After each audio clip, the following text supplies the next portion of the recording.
Listo, ya estamos grabando. Muy buenas tardes a todos. Vamos a cerrar la sesión en este momento. Listo. Bueno, pues buenas tardes. Muy buenas tardes tengan todos. El día de hoy tenemos como invitado al ingeniero Eduardo Simón. Él es especialista en el área de reservas de la Comisión Nacional de Hidrocarburos y pues él es ingeniero petrolero también por parte de la UNAM. Y ha estado trabajando en la Comisión de Hidrocarburos por más de 3 años. Entonces, él como especialista nos va a hacer el favor de darnos su aporte en lo que es el tema de reservas, que es el tema que estamos viendo actualmente en la parte de evaluación. Entonces, sí les pido que por favor le pongan atención, todas las dudas que tengan, resuélvanlas con él, expresen todas sus dudas, todo aquello que hayan tenido durante los semestres, durante la tarea que ya realizaron. Uno de los objetivos de hacer esa tarea, esa investigación, pues era que ustedes pudieran tener un conocimiento previo a lo que el ingeniero les va a mostrar. Entonces, le voy a ceder la palabra al ingeniero y pues ya estamos comenzando con esto. Entonces, ingeniero, adelante. Gracias, Víctor. Perdón, Lalo, no te escuchas. A ver, dame un segundo, por favor. Listo, adelante, ahora sí ya, me parece que ya. Listo. Sí, ya me Listo. escuchan ahí, ¿verdad? Bueno, pues buenas tardes a todos. Muchas gracias, Víctor, por la presentación. Aquí la intención es platicarles un poquito más allá de que sea una clase, es como una plática del tema de reservas, sobre todo enfocado a lo que hacemos en la comisión. Entiendo que son ya la mayoría de semestres muy avanzados, entonces va a haber secciones que voy a dar por sentado. De cualquier manera, si tienen dudas, si algo no les queda claro, por favor interrumpan en cualquier momento, ¿no? Creo que al final vamos a tener una sesión de preguntas y respuestas, pero pues detalles, ¿no? Sí podemos estar clarificando a lo largo de la presentación. Voy a compartir mi pantalla, por ahí me confirman si de pronto pueden verla.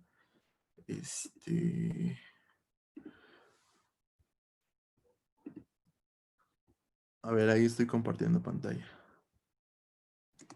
Sí, ya la vemos, Lalo. Nada más, Gracias. previamente, si tienen alguna duda, la pueden hacer vía chat o levantar la mano también. Levantan la mano y ya se les cede la palabra, ¿sí?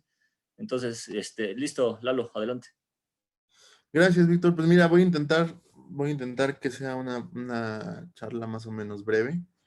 Eh, Teóricamente, esta es una presentación que he estado ocupando para dar la clase, con algunos objetivos clave que quisiera enfatizar, ¿no? Primero, pues comprender de qué se trata la categorización y clasificación de recursos y reservas. Entiendo que ya tienen más o menos un conocimiento del tema. Vamos a refrescarlo un poquito. Algunas definiciones que creo que ya las tienen claras. Diferenciar qué es la incertidumbre, qué es la comercialidad, que son algunos elementos clave en las reservas, en los recursos petroleros, ¿no? Consideraciones asociadas a la estimación de reservas, que básicamente es pues algunos puntos que se toman en cuenta a la hora de que una empresa petrolera o algún estado hace estimaciones de reservas. Conocer cómo funciona el marco regulatorio en México, los lineamientos, de qué se tratan, qué regulan, a quiénes regulan, algunos indicadores de reservas. Vamos a verlos específicamente el caso de México, pero la verdad es que aplican para todo el mundo y son los más comunes a nivel mundial. Por último, vamos a entender qué es la importancia de las reservas, para qué se ocupan, y bueno, una breve ojeada de cómo estamos en cuanto a reservas en México, ¿no? Para empezar, bueno, me gustaría que viéramos aquí el tema de la maduración de los recursos petroleros. Muchas veces no nos enseñan esto en la escuela y creo que son conceptos importantes. Todo va de acuerdo al nivel o al grado en el que estamos de acuerdo a nuestro proyecto, ¿no? Como bien saben, pues empezamos desde la exploración, sin tener nada descubierto, sin tener nada perforado. únicamente con información pues sísmica, información geológica, con lo cual nos vamos dando cuenta de un posible lugar donde vamos a encontrar una acumulación, un yacimiento. A esta etapa, pues hasta ahorita como no hemos descubierto nada, todavía tenemos recursos prospectivos. Eh, Como bien lo dice, es un prospecto de lo que esperamos encontrar ahí, ¿no? Tenemos una estimación, quizás por analogías, quizás por los precios petroleros, pero al final del día, pues únicamente es una estimación de lo que pudiese existir ahí, ¿no? Sin tener certeza aún. De ahí nos vamos, una vez que ya perforamos, que ya con nuestra información pudimos determinar dónde era un lugar preciso para perforar y que tenemos un descubrimiento, ahí tenemos ya no es un recurso prospectivo, y es un recurso contingente, lo que quiere decir que por alguna razón todavía no lo podemos llevar al desarrollo, alguna contingencia no nos permite definir que ese volumen que encontramos es comercial. Muchas veces confundimos la comercialidad con la rentabilidad. El factor dinero o el factor económico sí nos ayuda a la comercialidad, sin embargo no lo es todo, ahorita lo vamos a ver más adelante. Digamos, ya tenemos descubierto un volumen, un yacimiento, nos falta un proceso de evaluación para llegar a saber que lo podemos desarrollar de manera adecuada. Y de manera adecuada, pues me refiero a comercial, ¿no? Que pues, ustedes bien saben que la industria petrolera, pues al final del día es un negocio, ¿no? Entonces a eso nos vamos a enfocar, a que el negocio esté bien hecho, ¿no?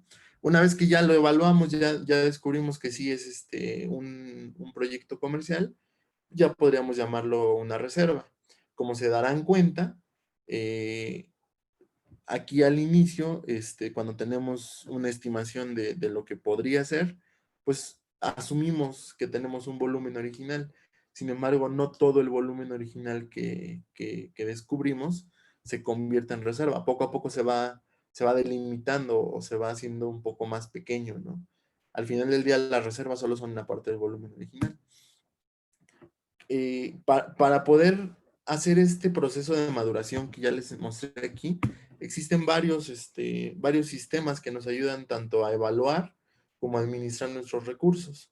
A nivel mundial se han juntado muchas asociaciones, muchos grupos de profesionales y han definido ciertos estándares de la industria que nos ayudan a hacer este proceso de maduración. Ah, muchos muy conocidos, como son el PRMS, como son la SEC, y algunos otros que no son tan conocidos, ¿no? Como el NPD, que es del directorado noruego. El propio gobierno de Inglaterra tiene su sistema de clasificación. Naciones Unidas generó un sistema de clasificación que si de pronto hay alguna oportunidad ahí con ustedes, con gusto les platico más al respecto. Pero bueno, lo que nosotros utilizamos aquí en México para evaluar se llama PRMS. Entiendo que ustedes ya más o menos están empapados del tema, y es en lo que nos vamos a enfocar, ¿no?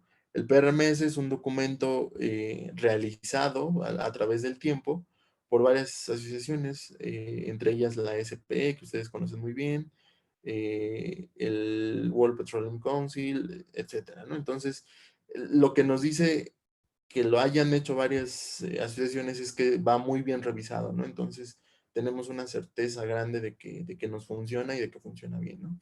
En el caso de México lo ocupamos, la última versión que haya sido publicada en inglés. El caso actual es la versión 2018 que se publicó en inglés, y también existe una versión en español que luego no es tan precisa, pero bueno, se ha trabajado para que cada vez vaya siendo más precisa, ¿no? Al final de cuentas, el PRMS se resume en este recuadro, ¿no? Sí, es un documento muy grande y como ustedes podrán haber visto, contiene muchas definiciones, muchos casos, algunas limitantes, pero al final del día, si nosotros logramos entender este recuadro, vamos a poder conocer a detalle a lo que se refiere el PRMS, ¿no? Probablemente aquí me voy a tomar algunos minutos de más para explicar el recuadro. Me parece muy importante que se entienda. Al final del día son dos ejes. En el eje de las X se maneja el rango de incertidumbre. En el eje de las Y se maneja, aquí lo maneja como incremento del chance de comercialidad. Sin embargo, pues ustedes lo pueden resumir a oportunidad de comercialidad. ¿A qué nos referimos con cada uno? Vamos primero con el chance de comercialidad o con la oportunidad de comercialidad. Al final del día es lo que les explicaba al principio, ¿no? Del proceso de maduración de recursos. No es lo mismo tener un, un proyecto ya definido con pozos ya perforados, con una producción conocida, a únicamente estar en el campo y poder asumir que eventualmente ahí vamos a perforar, ¿no? Son grados distintos de madurez. Ahora, a lo que nos lleva es que conforme vamos avanzando en la cadena de valor, nosotros le vamos agregando más palomitas, si lo quieren ver así, a nuestro grado de comercialidad. Conforme vamos avanzando en el grado de madurez, nosotros y yendo con más palomitas, vamos acercándonos más hacia arriba en la comercialidad. De tal manera que las reservas son totalmente comerciales, los recursos contingentes son parcialmente comerciales y los recursos prospectivos definitivamente no son comerciales porque ni siquiera están descubiertos. Si queremos verlo por diferencias o por aspectos que hacen diferente uno del otro, nosotros podríamos decir que los recursos prospectivos están descubiertos, están no descubiertos, los recursos contingentes son descubiertos pero no comerciales y las reservas son obviamente descubiertas y ya son comerciales, ¿no? A estas tres definiciones de reservas, recursos contingentes y recursos prospectivos, el PRMS los determina como clases. Entonces, cuando nosotros clasificamos recursos, nosotros estamos asignándole a un volumen un cierto nombre de estos, ya sea prospectivos, contingentes o reservas. Ahora bien, ya sabemos que las clases pues dependen de la comercialidad, pero también tenemos la incertidumbre. La incertidumbre nosotros la vamos a entender como la probabilidad que existe de que la estimación que nosotros estamos dando no sea la correcta. Vamos a ponerlo en un ejemplo más claro para entendimiento de todos. Supongamos que yo tengo un yacimiento y yo digo que mi yacimiento tiene 100 millones, ¿no? Pues puede tener 100 millones, pero bien puede tener 300 millones y también puede tener nada más 10 millones, ¿no? Bueno, ¿cómo nosotros estamos seguros? Pues la verdad es que nunca vamos a estar seguros, sino hasta el final de la vida del yacimiento. Para lo cual nosotros, para ayudarnos en general en toda la industria, nos ayudamos de incertidumbres. Lo que nosotros vamos a hacer es que a nuestra estimación bajita, que fueron los 10 millones, pues es lo más seguro es que lleguemos a 10 millones, ¿no? Pero lo menos seguro es que lleguemos a los 300 millones. Entonces, a nuestra estimación bajita de los 10 millones, le vamos a asignar una probabilidad del 90% de que... ¿Por qué? Porque como es tan baja nuestra estimación, la verdad es que es muy seguro. Si nos vamos a los 100 millones, estamos haciendo una estimación ni tan medio. Por lo que a esa estimación de 100 millones, nosotros vamos a asignarle una probabilidad del 50% de que ocurra o de que no ocurra. En este caso se aplica para las dos. Ahora bien, nosotros también podemos decir que tiene 300 millones, pero la verdad es que eso es algo muy optimista, es algo que quisiéramos que así fuera, ¿no? Pero la verdad es que va a ser muy poco probable que ocurra, ¿no? Entonces, a esa estimación de 300, nosotros le vamos a asignar un 10% de probabilidad de que sea el volumen que vamos a extraer. Entonces, si ustedes se dan cuenta, este rango de incertidumbre lo que nos maneja son grados de riesgo, ¿no? Al final del día son grados de riesgo que tenemos. Estos grados de riesgo, estos grados de incertidumbre, nosotros no se los vamos a asignar de manera indiferente, sino que va a haber parámetros que nos ayudan a definir nuestro volumen, a los cuales les vamos a asignar. Un ejemplo muy claro podría ser que ustedes en sus registros petrofísicos vean una porosidad, no sé, del 8%, pero bien puede ser una porosidad del 15% o bien puede ser una porosidad del 5%. Entonces, como ustedes no están seguros, cuando ustedes hagan su cálculo de volumen original con la porosidad del 5%, pues va a ser un volumen más pequeño. Cuando ustedes hagan un cálculo de volumen original con su porosidad del 10%, va a ser un volumen en el rango medio, y si nos vamos al 15%, va a ser un volumen más grande, ¿no? Entonces, ahí cuando empezamos a jugar con los parámetros, nosotros ya estamos asignándole estas probabilidades de las que estamos hablando. Ahora, estas probabilidades se reproducen a través de todas las clases. Nosotros podemos decir que tenemos recursos prospectivos P90, P50 y P10, o como lo maneja el PRMS, 1U, 2U y 3U. La U únicamente viene de undiscovered, que es no descubierto. Cuando nosotros ya descubrimos, pero estamos en proceso de evaluar nuestro yacimiento, seguimos manteniendo los mismos percentiles, el P90, el P50, el P10, pero como ya no estamos en recursos prospectivos y ya estamos en recursos contingentes, ahora los llamamos 1C, 2C y 3C. Y pasa lo mismo con las reservas. Una vez ya definida la comercialidad de los volúmenes o de los proyectos, pues ahora sabemos que es 1P, 2P y 3P.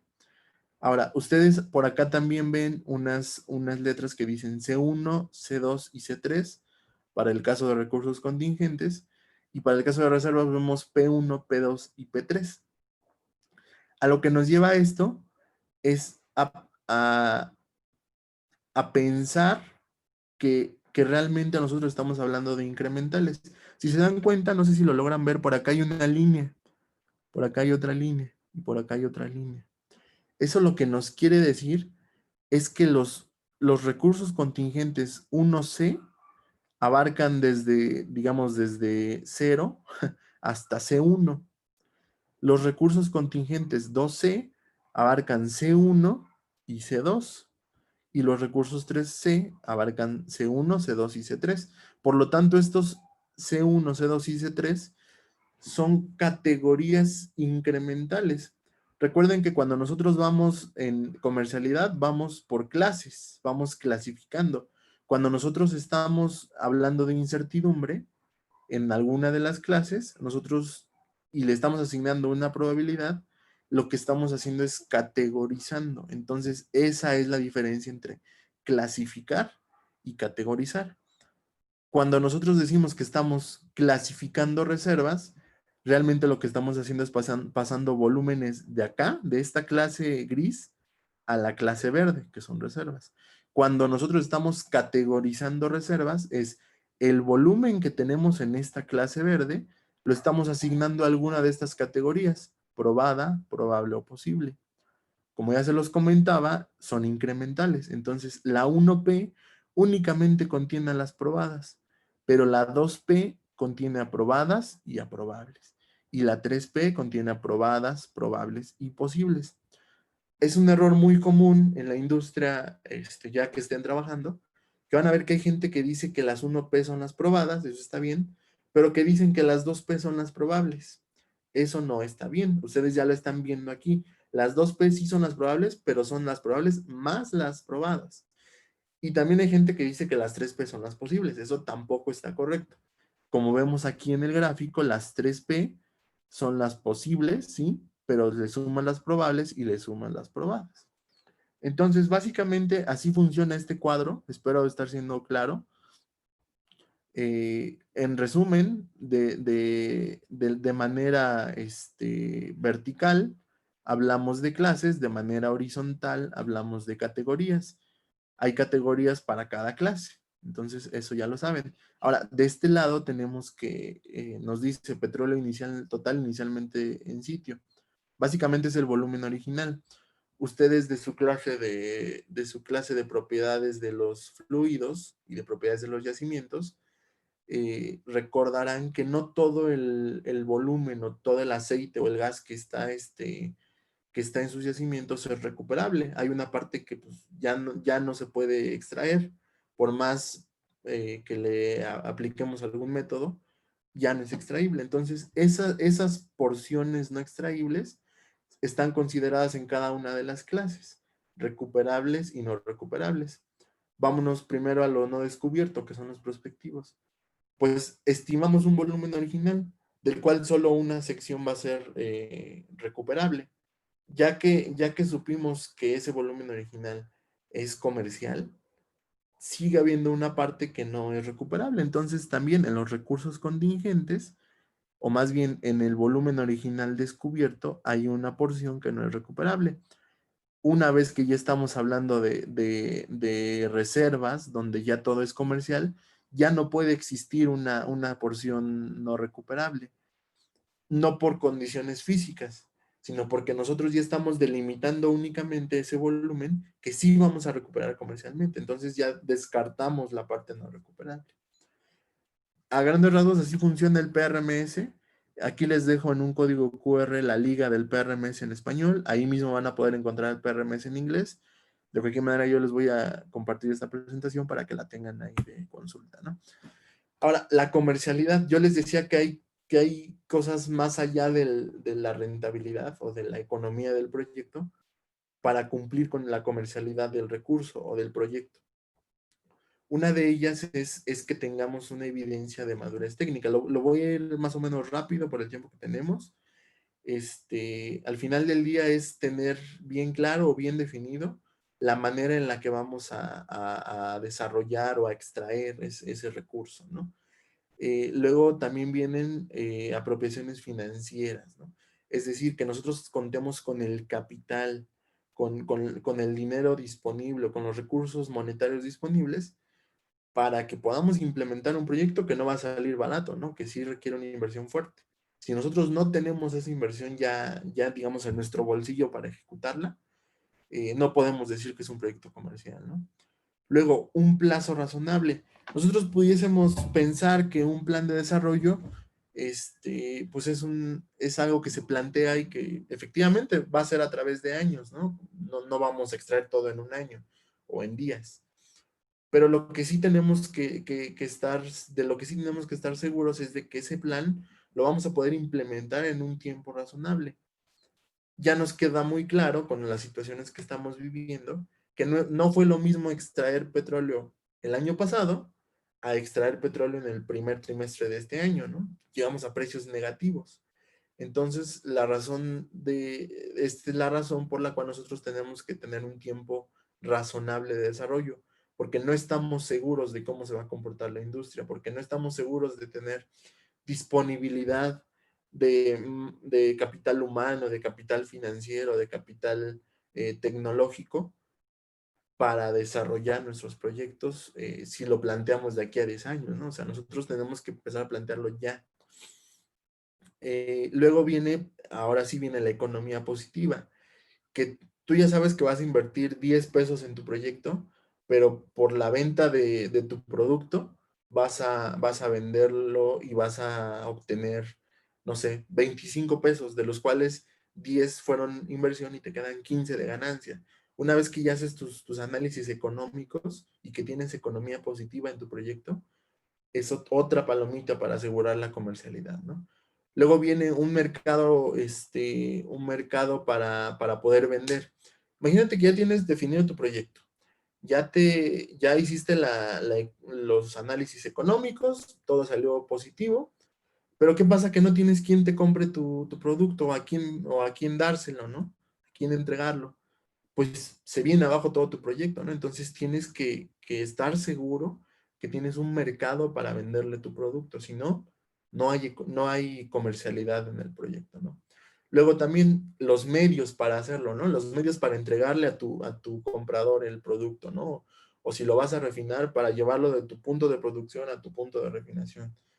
Cualquier movimiento o cualquier transporte que vayas a hacer de tus productos, tienes que estar seguro de que los vas a poder hacer, digamos, técnicamente, de que vas a estar en condiciones eh, de, de maniobrar con esa producción, ¿no?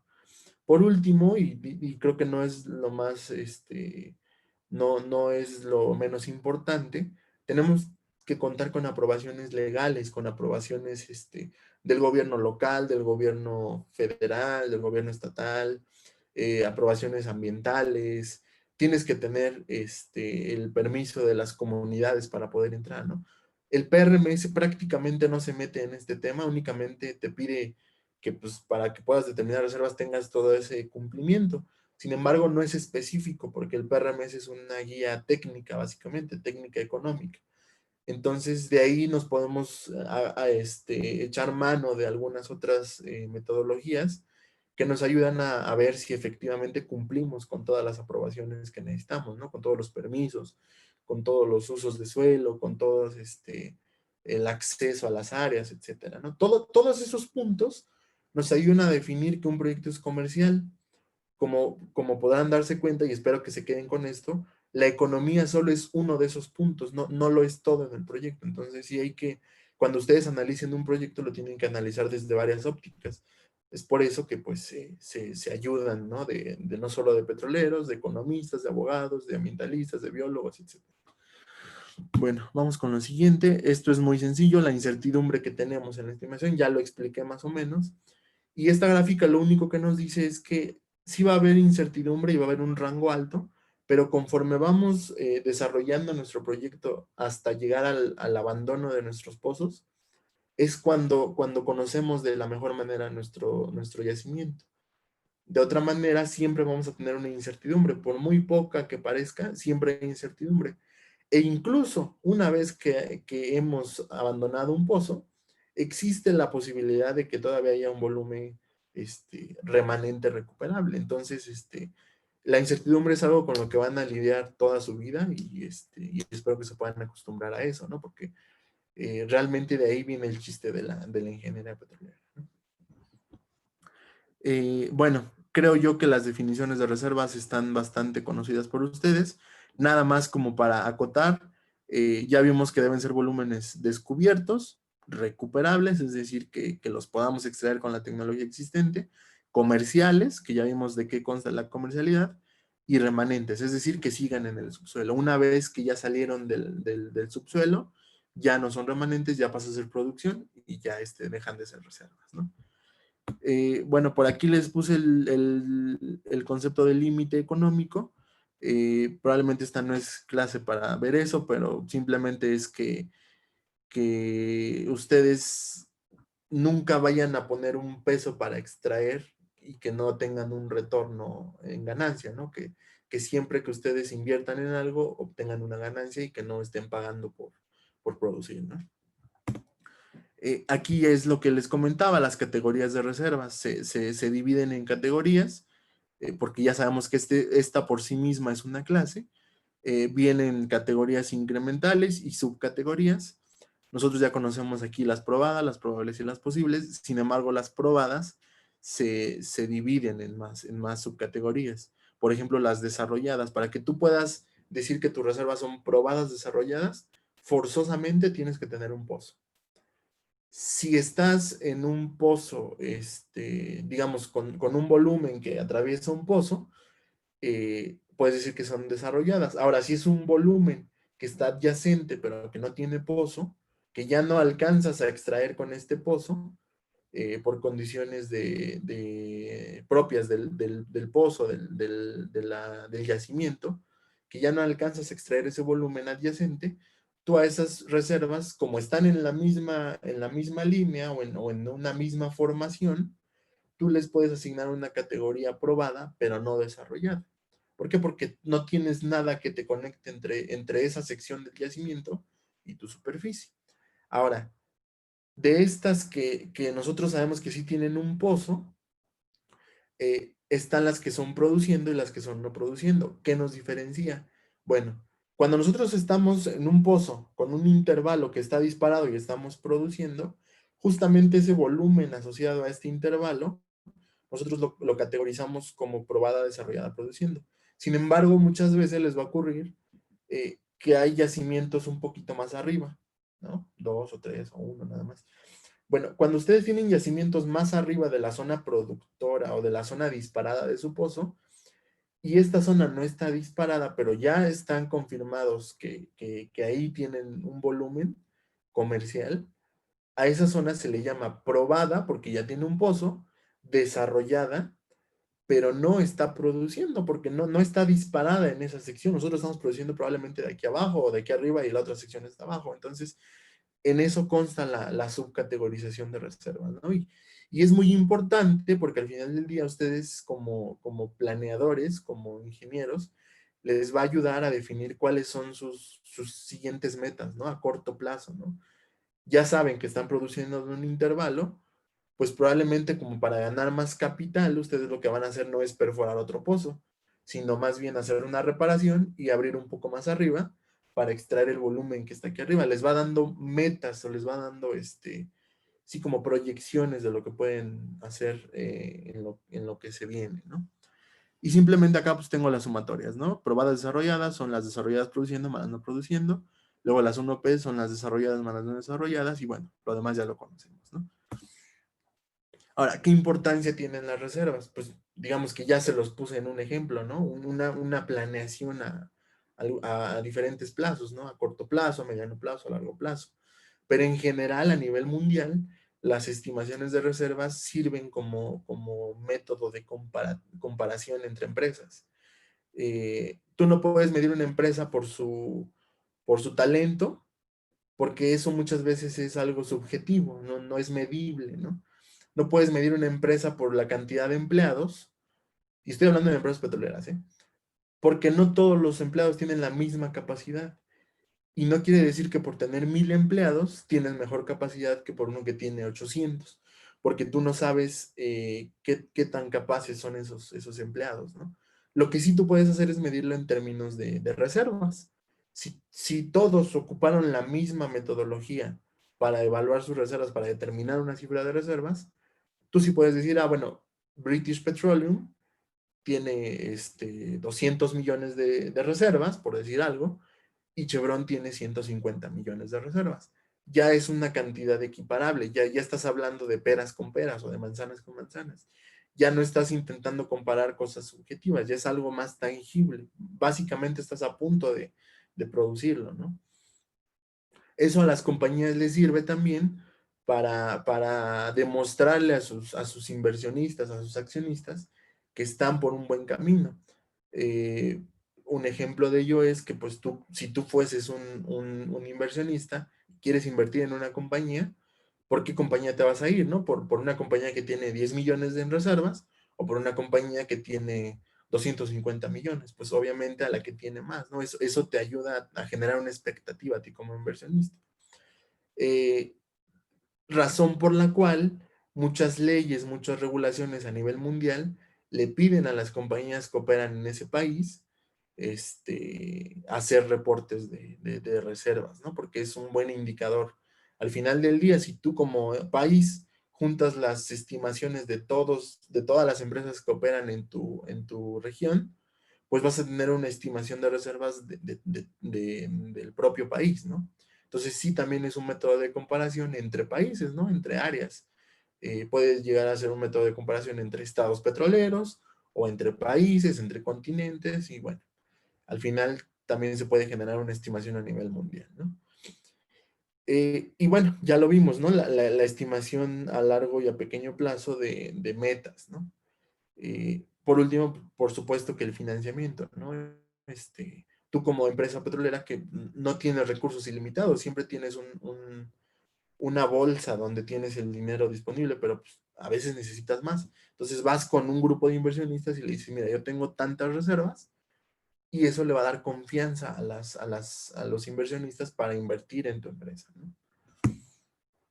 En general, pues las reservas probadas, como ya vimos que tienen un riesgo menor o tienen una probabilidad más alta de lograrse, pues son las que ocupan en general los países para definir sus potenciales productivos a corto plazo, ¿no? Las probables, tú cuando haces planes de desarrollo, pues no te quieres quedar con el volumen más pequeño. En nuestro ejemplo pasado era de 10. Tú quieres hacer un plan un poquito más ambicioso, pero tampoco sin llegar a ser un plan no alcanzable. Entonces tú lo que haces es que te basas en tu estimación media, ¿no? En tus 100 millones que habíamos dicho hace rato. Es una práctica común, sin embargo, por supuesto que hay empresas que lo basan en su estimación más grande, otras que lo hacen en un nivel intermedio, otras que lo hacen en un nivel bajo, pues ahí depende del riesgo que le gusta asumir a cada empresa, ¿no? Y por último, las posibles. Eso lo que te ayuda es a definir un potencial. no estás seguro no estamos seguros de que vamos a poder extraer eso, pero al final del día sí nos ayuda como a visualizar o a hacer una proyección de lo que pudiésemos alcanzar a producir, ¿no? Y bueno, los recursos, ¿no? Ya sabemos que las reservas son lo más seguro, las reservas como clase de mayor comercialidad, pero si nosotros ocupamos los recursos contingentes, que son volúmenes ya descubiertos, pero no hemos comprobado su comercialidad, eso nos puede ayudar a basarnos en proyectos a futuro. Ya tenemos una cartera de proyectos que estamos desarrollando, pero ¿qué sigue? Esos proyectos no son infinitos, no son para siempre. Bueno, vamos a tener que empezar a visualizar como empresa o como gobierno o como país este, el potencial que tenemos, ¿no? ¿Qué proyectos podemos ir visualizando en la franja de volúmenes no comerciales aún, ¿no? Entonces, básicamente esa es la importancia de las reservas. Ahora, en la comisión lo que nosotros hacemos es regular la manera en la que los operadores estiman y en la que los operadores piden a empresas especializadas certificar esas estimaciones. Al final del día nosotros hacemos una lista o un padrón de esas empresas especializadas. Hoy por hoy tenemos 14, en un ratito se los muestro, de esas empresas a las cuales pueden acudir operadores como Pemex, como BP, como Jaguar, etcétera, etcétera, para que vayan y les pidan certifícame mis reservas. Nosotros como CNH tenemos la obligación o la responsabilidad de darle a ese padrón cierta revisión periódica para evaluar que esas empresas en verdad hagan un trabajo independiente, ¿no? Que es lo que se busca, ¿no? Que no estén al servicio totalmente de los operadores, porque pues bien puede decir un operador, yo sé que tengo 100 millones, pero le voy a poner que tengo 300 millones y contrato una empresa que me diga que efectivamente son 300, ¿no? O sea, esa parte nosotros la controlamos para que si el operador quiere decir que son 300, pues venga el certificador que tiene pues una buena reputación, tiene una buena experiencia y nos diga, ¿sabes qué? Yo no veo 300, yo veo 150, yo veo 200. Entonces ahí es donde nosotros, a través de esos certificadores, intentamos darle certeza a esas cifras que nos mandan los operadores, ¿no? Analizamos la información que tiene cada uno, ya que llegamos a una cifra que a nosotros como comisión nos convence, vamos sumando campo a campo y generamos una consolidación nacional. Al final del día, esa es la tarea de la CNH, ¿no? Darle certeza a las estimaciones, pues para bien del país, ¿no? Para que sepamos que cuando digan México tiene tanto de reservas, pues sea una cifra con un grado de certeza alto, ¿no? Al final del día, pues ponemos esas cifras a disposición de todo mundo, ¿no? A través del Centro Nacional de Información de Hidrocarburos, que tiene muchas páginas públicas, que tiene, incluso ustedes nos pueden ir a la comisión a visualizar datos de sísmica, de producción, de geología, incluso muestras físicas, para que ustedes conozcan, ¿no? La industria más a fondo. Nosotros, el instrumento que ocupamos en la comisión es este lineamiento. De igual manera, les dejo aquí la liga para que lo puedan consultar. Pues nos establece varias cosas, ¿no?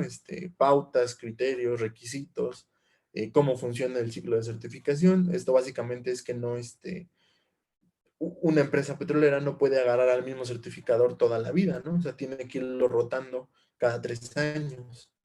Eso para no caer como en un juego de irresponsabilidad, ¿no? Por parte de alguno de los dos, ¿no? Y por último, también nos regula a nosotros como comisión para que todo mundo tenga claro qué es lo que hace la comisión. Realmente esa es la esencia de cada uno de los lineamientos que tiene la CNH. Decirle en general a los regulados qué hace la comisión y que lo tiene que hacer uniformemente y parejo para todo mundo, ¿no? Entonces, más que regular a los operadores y a los terceros independientes, certificadores, nos regula a nosotros como comisión en nuestro actuar. Se emitieron en 2017 y entiendo que hoy por hoy se están haciendo unas pequeñas modificaciones como para dar más certidumbre todavía a este proceso que se hace, ¿no? Aquí está el padrón que les comentaba. Estas son las empresas que están autorizadas para certificar reservas. Algunas probablemente ustedes las conocen, de Golier, Netherland, Ryder, Gaffney, etcétera, ¿no? Si de pronto tienen más curiosidad acerca de esto, con gusto, ¿no? Lo podemos platicar.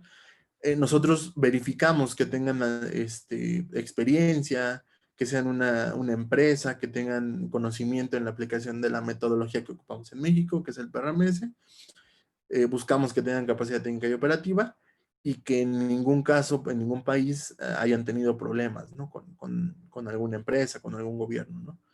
Eso para asegurar que pues son empresas confiables, ¿no? Ahora, les hablaba yo de un ciclo de certificación de estos 3 años que tienen las empresas para contratar. Digamos que tú tienes un contrato con el gobierno mexicano a través de CNH, en el cual te da a operar un campo. Bueno, tú ya que exploraste, descubriste, evaluaste, ya dices que tienes 10 millones de reservas. Vas con una de las empresas de la lista y le dices, quiero que me certifiques que efectivamente son 10 millones. Le pasas toda tu información, la empresa verifica la información, te hace ciertas preguntas, hace ciertas visitas y llegan a una cifra más o menos igual, ¿no? Yo digo que son 11 millones. Bueno, para la comisión eso pues no es un cambio sustancial, por lo cual es aceptable, ¿no? Pero imagínate que pues, te empiezas a llevar bien con esa empresa y a lo largo de unos 5 o 10 años, pues ya son cuates, ¿no? Y ya dicen, vamos a ponerle que tenemos 15, vamos a ponerle que tenemos 20, y pues, sí, unas chelas y ya. Pues no se trata de eso, ¿no? Se trata de que se dé certidumbre a lo que estamos haciendo. Entonces, esa es la razón por la cual nosotros le pedimos a los operadores que al tercer año de haber certificado con esa empresa de la lista, busque a otra empresa de la lista. ¿Para qué? Para que no haya ese tipo de irregularidades. Y ellos tienen la opción de que dentro de esos 3 años de certificación, que a nosotros le llamamos ciclo, puedan distribuir su certificación de la manera que les convenga mejor dentro de estas dos. La primera que dice que pueden certificar el 40% al menos en el primer año y el resto de los otros 2 años certificar lo que les reste en volumen, ¿no? O pueden optar por la opción de irse a certificar el primer año el 100% y los otros 2 años no certificar. ¿Pero qué? Que tampoco pueden modificar su estrategia de desarrollo o cambiar su estimación, porque una vez que hagan eso, tienen que volver a certificar. Cuando eso sucede, nos vamos con el caso, el último, ¿no? Donde vemos que si el año 1 fue el 100% certificado, ya no, digamos, este fue el año 1 donde se modificó el plan de desarrollo, reinician el ciclo, ¿no? Y ya los siguientes 2 años no tienen por qué certificar. Estas certificaciones se hacen por área contractual o por asignación y la intención es que al finalizar el ciclo de los 3 años se tenga el 100% de cada operador. En el caso que nosotros pusimos, pues nada más teníamos un campo, ¿no? Pero hay empresas que tienen más de un contrato, el mismo Pemex tiene más de 300 asignaciones, entonces ellos iban rotando por grupos de asignaciones, le van asignando un certificador, a los otros años pues rotan, ¿no? Y literalmente ellos hacen una rotación. Ahora este certificador A te toca el grupo de campos 1, certificador B, grupo de campos 2 y certificador C, grupo de campos 3. Al tercer año hacen una rotación y ahora al certificador A le toca el grupo 2 y al certificador B, así, ¿no? Creo que, bueno, espero estar siendo claro en esto del ciclo de certificación. Básicamente esto es lo que se hace en la CNH. El operador elige a su tercero independiente, iniciamos con eso el proceso, nos entregan informes, tanto el operador como el tercero. Nosotros como comisión revisamos, hacemos algunas prevenciones o aclaraciones respecto de estos informes. Los citamos a comparecer para que expliquen cosas que nos resultan pues un poco extrañas. En caso de que se determine que no son cifras que a la comisión le parecen aceptables, se instruye un mecanismo de revisión que por ahí ahorita se los explico.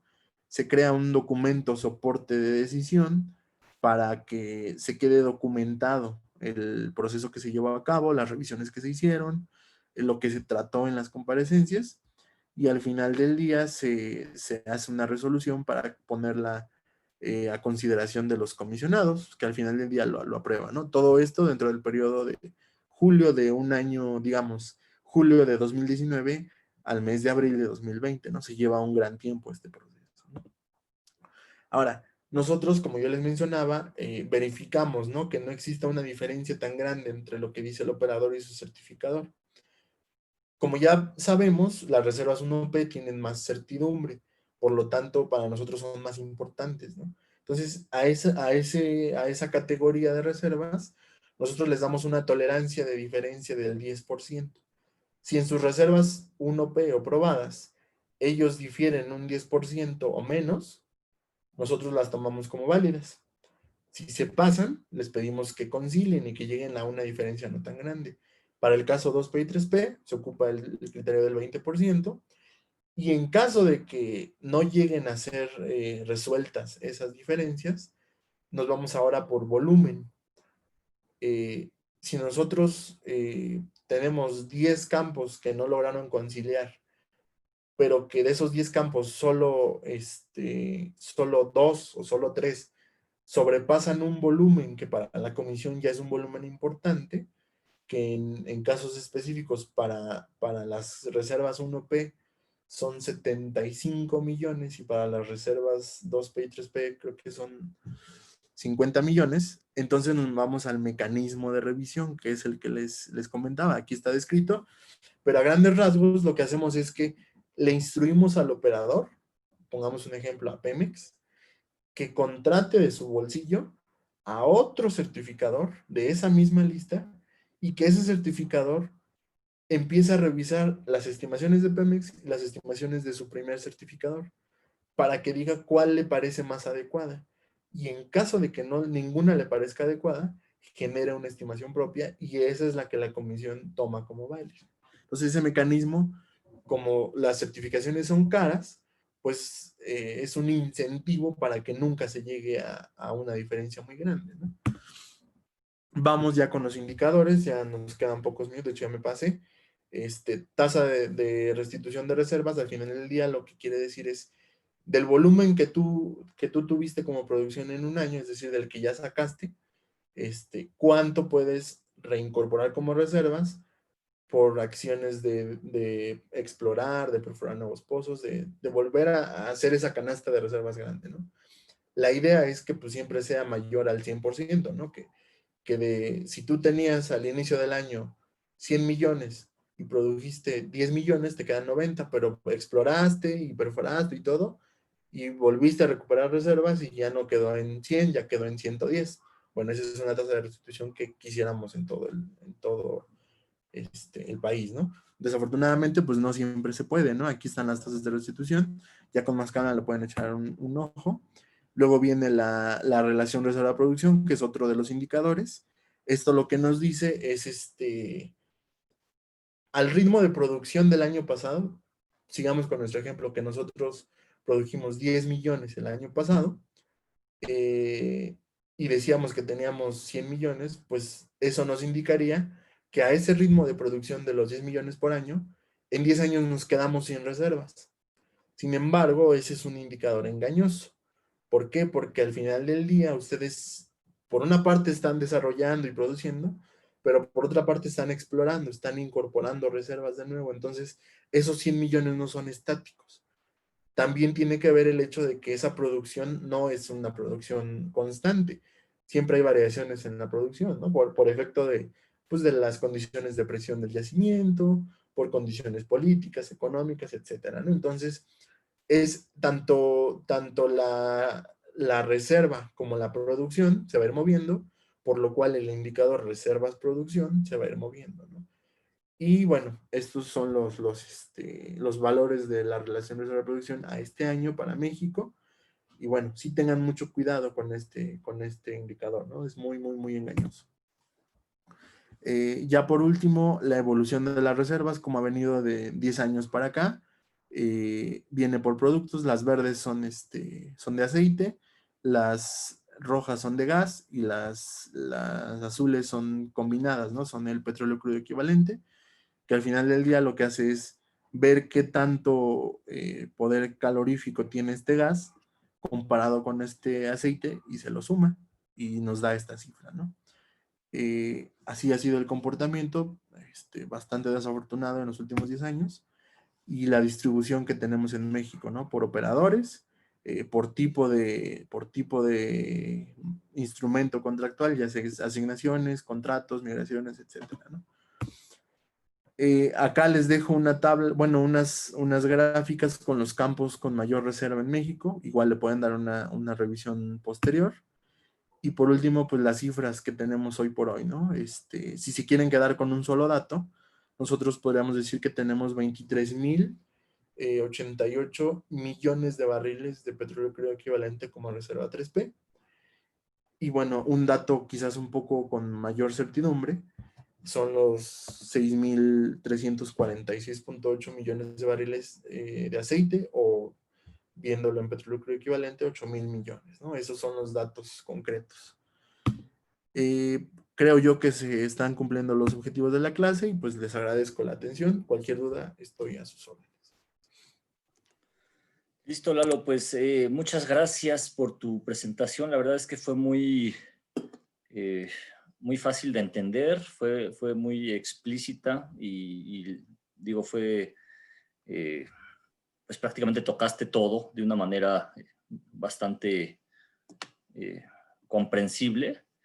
Entonces, pues te agradezco la presentación.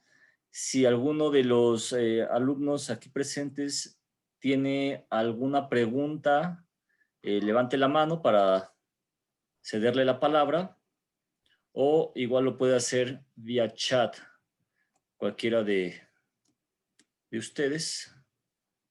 Entonces, pueden hacer preguntas respecto de la tarea, respecto de algún proceso en la CNH, no sé, algo que tengan que comentar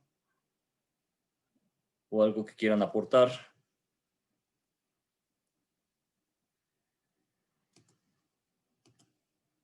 Listo, pues al parecer fue muy clara tu presentación, Lalo. Ahora una pregunta. Mira, digo, David tiene una pregunta. Adelante, David. Hola, ¿se me escuchan? Sí, Sí, ¿verdad? adelante.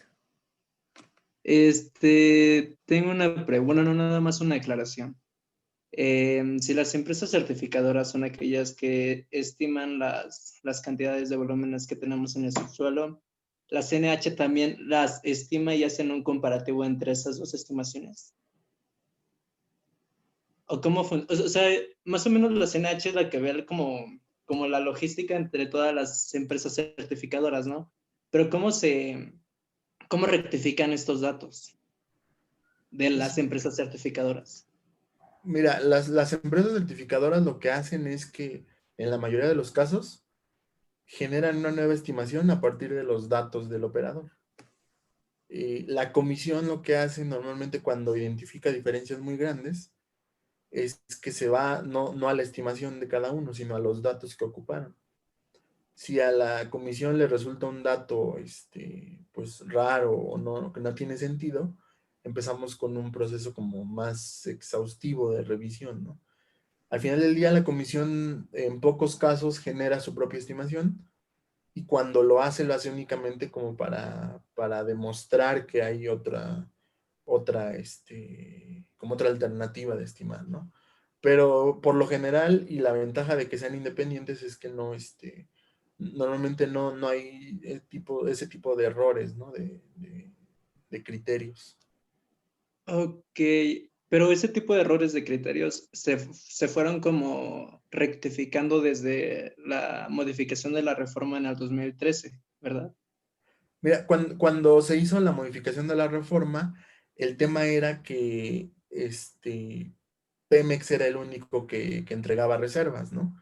Ahora, no las entregaba a nadie más que a CENER. Y como CENER no tenía un mecanismo para revisarlas, no tenía esos terceros independientes, pues le creía de buena fe a Pemex. Ok. Lo que Sí, se nosotros, autorregulaba. correcto. Entonces, Ok. en este caso lo que estamos tratando es que haya una tercera parte que nos ayude a nosotros como comisión a determinar que están correctas esas estimaciones que hace Pemex y todas las demás empresas. Ya, perfecto. Bueno, gracias. Sí, ¿no? ¿De qué? Gracias, David. Sí, eso que mencionas es bastante importante, Lalo, que hoy en día pues ya existe un mecanismo de regulación tanto para empresas privadas como empresas productivas del Estado y que es a partir de lo que se hace en la CNH. Entonces, pues uno de los objetivos es realmente darle certeza o certidumbre a estas cifras que están siendo presentadas por los operadores. Entonces, creo que ese punto también es bastante importante y pues es una de las funciones que tiene la comisión como tal. Correcto. ¿Alguien más tiene alguna pregunta? Otra pregunta, Lalo. El ciclo de certificación de reservas, ¿cada cuánto se debe de realizar? Es continuo, o sea, finalizando un ciclo empieza el otro. O ¿Y sea, el ciclo cuánto dura? O sea, 3 años, 3 años. 3 años, sí. Cada 3 años, ¿no? Sí, cada Entonces, 3 años, al finalizar esos 3 años, el 100% de las reservas de ese operador debe estar certificado.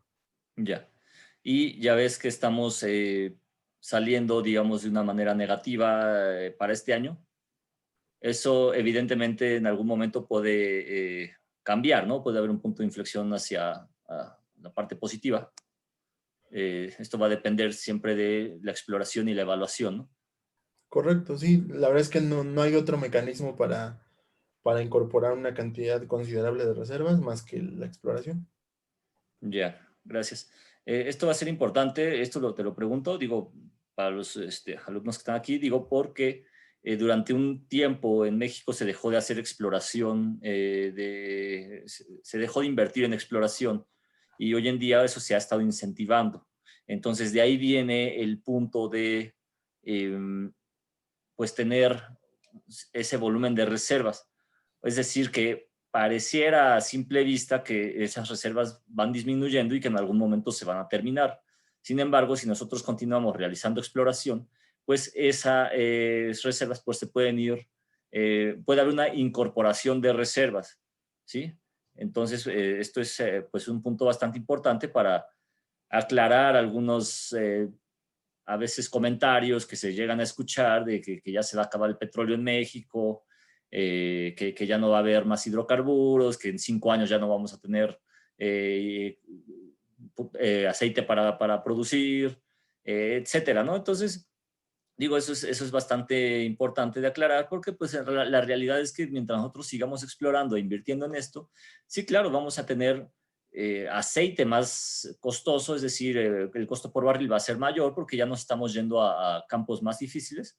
Sin embargo, pues reservas de hidrocarburos tenemos y tenemos que ir mirando pues hacia los yacimientos no convencionales, ¿no? También que ahí tenemos casi el 60% de las reservas a nivel nacional.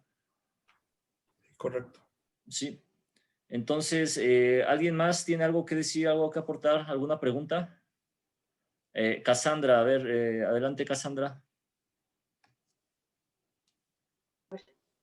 Hola, buenas noches.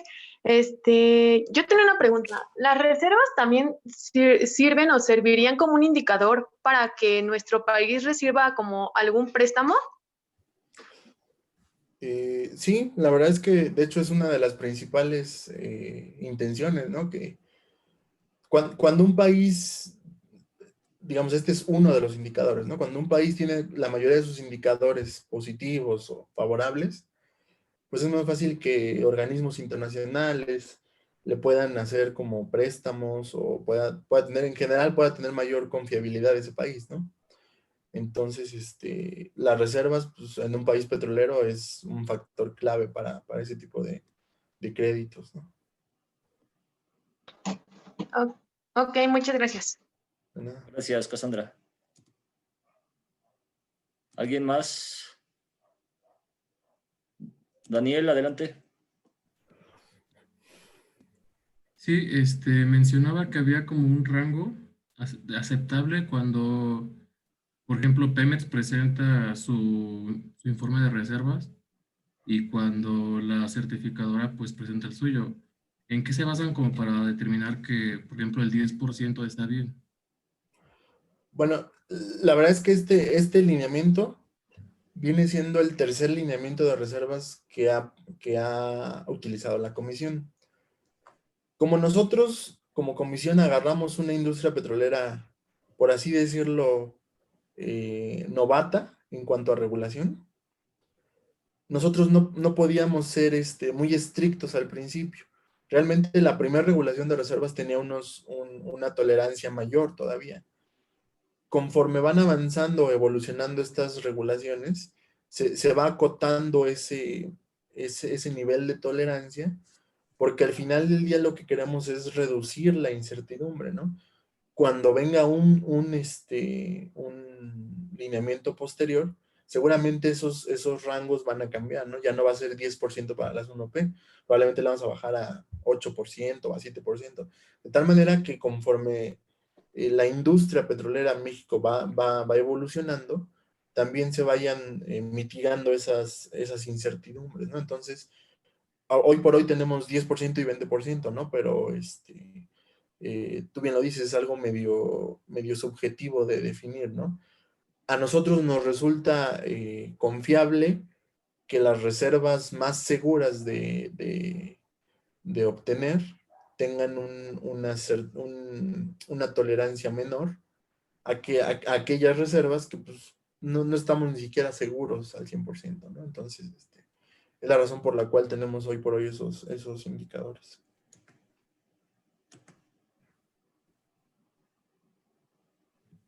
Gracias. ¿No? Listo, gracias, Daniel. ¿Alguien más? ¿Alguna pregunta? Bueno, al parecer ya no hay más preguntas. Entonces, ingeniero Eduardo, pues te agradezco la aportación que has realizado para esta clase. Es una materia, la verdad, es de último semestre, ya es de, como sabrás, hubo un cambio de plan, entonces esta materia pasó a ser de sexto, ahora a décimo semestre, es prácticamente ya una materia final, entonces ya los alumnos, pues, en realidad ya tienen un conocimiento previo. Eh, y pues también es importante lo que nos aportas para que sepan, ¿no? Todo lo que se hace aquí en la CNH y todo lo que se hace para la parte de reservas.